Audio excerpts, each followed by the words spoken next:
Heart of the ocean episode 103। Doctor एसे की बोलती बंद।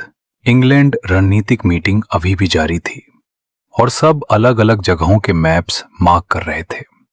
तभी सबके कानों में फोन की रिंगटोन गूंजी।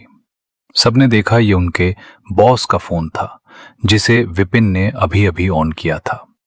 श्लोक ने बिना सिर उठाए ठंडी आवाज में कहा, स्पीकर ऑन करो विपिन।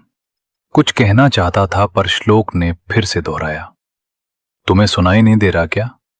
उसकी गुस्से भरी आवाज सुनकर विपिन हड़बड़ा गया और उसने फोन उठा लिया। बाकी सब विपिन की हालत देखकर मुंह दबाकर हंस रहे थे। तभी कमरे में एक प्यारी लेकिन गुस्से से भरी आवाज सुनाई दी। सब चौंक गए। वो आवाज फोन से आ रही थी जो एक लड़की की थी। लड़की ने चिल्लाकर कहा, डॉक्टर साहब, आपकी हिम्मत कैसे हुई मेरा फोन ना उठाने की? और आप अपना फोन अब चालू कर रहे हैं, आप उसे तोड़ क्यों नहीं देते? आप एक बार घर आइए, फिर देखिएगा आपको मुझसे 10 कदम दूर रहना होगा। बहुत शौक है ना मुझे इग्नोर करने का। अब मेरे पास आकर देखना, मैं भी भाई के घर चली जाऊंगी। उसकी आवाज इतनी तेज और कड़क थी कि पूरे कमरे में गूंज रही थी। हर कोई हैरानी से अपनी जगह जम चुका था। सबकी नजर श्लोक के चेहरे पर गई और अब तो उन्हें ऐसा लग रहा था जैसे वे कोई सपना देख रहे हों। उनके डॉक्टर ऐसे, जिन्हें उन्होंने कभी अपने चेहरे के भाव बदलते नहीं देखा था, वे इस समय मुस्कुरा रहे थे। श्लोक उस मीठी आवाज को सुनकर इतना खुश लग रहा था जैसे उसके कान इसी के लिए तरस रहे हों। विपिन का खौफ और गैंग की गपशप, तभी श्लोक को महसूस हुआ कि सब उसे ही घूर रहे हैं। उसने तुरंत अपना चेहरा गंभीर किया और घूर कर विपिन की तरफ देखा। विपिन, जो अभी तक सदमे में खड़ा था, श्लोक की नजरें मिलते ही डर से कांपने लगा। उसने जल्दी से अपने हाथ में पकड़ा फोन श्लोक की तरफ बढ़ा दिया, जैसे वो कोई टाइम बम हो। श्लोक ने फोन लिया और बिना कुछ कहे मीटिंग छोड़कर वहां से बाहर चला गया। वहां बैठा हर इंसान अब सवालों के घेरे में था। सबकी नजरें विपिन पर टिकी थीं। विपिन चुपचाप अपनी सीट पर बैठ गया। ग्रे ने नीना के कंधे पर सिर रखा और सबको देखकर कहने लगा, यार मुझे तो विश्वास ही नहीं हो रहा बॉस। और स्माइल मुरैन ने पूछा, पर वो आवाज किसकी थी? नीना ने कहा, सबसे बड़ी बात तो ये है कि वो सर को इतनी बुरी तरह सुना रही थी और सर ने पलटकर कुछ नहीं कहा। ग्रे ने खिलखिलाते हुए कहा, गाइस, तुम्हें उसके शब्द याद हैं? उसने कहा था कि वो सर को अपने पास नहीं आने देगी और घर छोड़ देगी। ये कहकर वो हंसने लगा। विद्या और भक्ति अभी भी वीडियो कॉल पर थीं। विपिन ने उन दोनों की तरफ देखा और तीनों ने एक दूसरे को देखकर समझदारी से सिर हिला दिया। हॉस्पिटल की छत। इंग्लैंड के एक हॉस्पिटल की छत पर श्लोक एक बेंच पर बैठा था। उसने फोन कान से लगाकर धीरे से कहा, आकांक्षा। अपना नाम सुनते ही वो दूसरी तरफ शांत हो गई। वो कब से सोने की कोशिश कर रही थी पर नींद उसकी आंखों से कोसों दूर थी। उसने एक आखिरी बार कोशिश की और किस्मत से इस बार फोन कनेक्ट हो गया था। कनेक्ट होते ही उसने बिना देरी किए श्लोक को खरी खोटी सुनाना शुरू कर दिया था।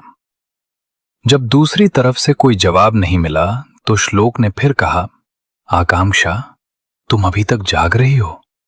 वो जानता था कि भारत में इस समय रात हो रही होगी। आकांक्षा ने बिना कुछ कहे गुस्से में कॉल कट कर दिया। श्लोक हैरान होकर फोन की स्क्रीन को देखने लगा। अरोड़ा कॉरपोरेशन, प्रशांत का खौफ।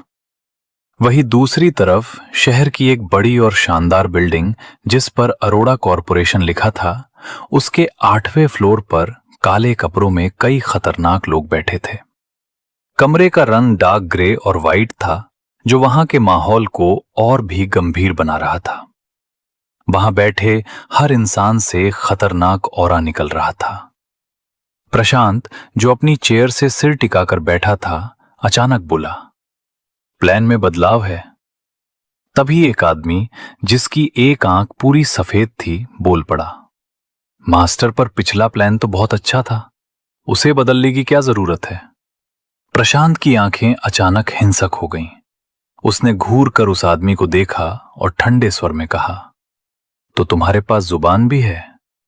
मैं देखना चाहता हूं कि वो कितनी लंबी है। उसके इतना कहते ही पीछे खड़े एक गार्ड ने उस आदमी के पेट में जोरदार पंच मारा, जिससे उसका मुंह खुल गया। अगले ही पल गार्ड ने अपने छोटे से चाकू से बिजली की फुर्ती से उसकी जुबान काट दी और पीछे हट गया। वो आदमी तरतता हुआ जमीन पर गिर गया। उसकी कटी हुई जुबान और खून टेबल पर बिखर गया था। तभी एक नौकरानी कमरे में आई और कांपते हाथों से टेबल साफ करने लगी। उसकी नजर जमीन पर तड़पते आदमी पर पड़ी और खौफ के मारे उसके पैर जम गए।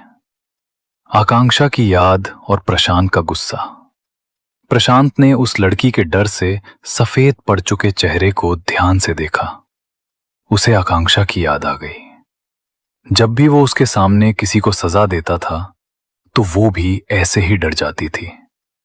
तब वो उसे गले लगाकर प्यार से शांत कराता था।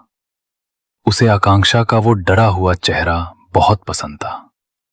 अचानक किसी की आवाज से वो अपने ख्यालों से बाहर आया। उसकी टीम का एक मेंबर तेज उस लड़की पर चिल्ला रहा था और उसे बाहर जाने को कह रहा था। तेज मुस्कुराते हुए प्रशांत की नजरों में आने की कोशिश कर रहा था। प्रशांत ने कहा, बाहर जाओ। तेज को लगा कि यह बात प्रशांत उस लड़की को कह रहा है, इसलिए उसने भी दोहराया, तुमने सुना नहीं, बाहर जाओ। प्रशांत ने कड़क आवाज में कहा, तेज, तुम बाहर जाओ। तेज सन्न रह गया, पर लीडर प्रशांत ने अपना हाथ टेबल पर रखा और उसकी बर्फीली आवाज गूंजी, क्या तुम कुछ और कहना चाहते हो? उसकी ठंडी आवाज सुनकर तेज की बोलती बंद हो गई और वो तुरंत वहां से चला गया। प्रशांत ने उस लड़की को बाहर रुकने का इशारा किया और अपनी टीम के साथ नया प्लान डिस्कस करने लगा। आगे की कहानी जानने के लिए सुनते रहिए हार्ट ऑफ द ओशन।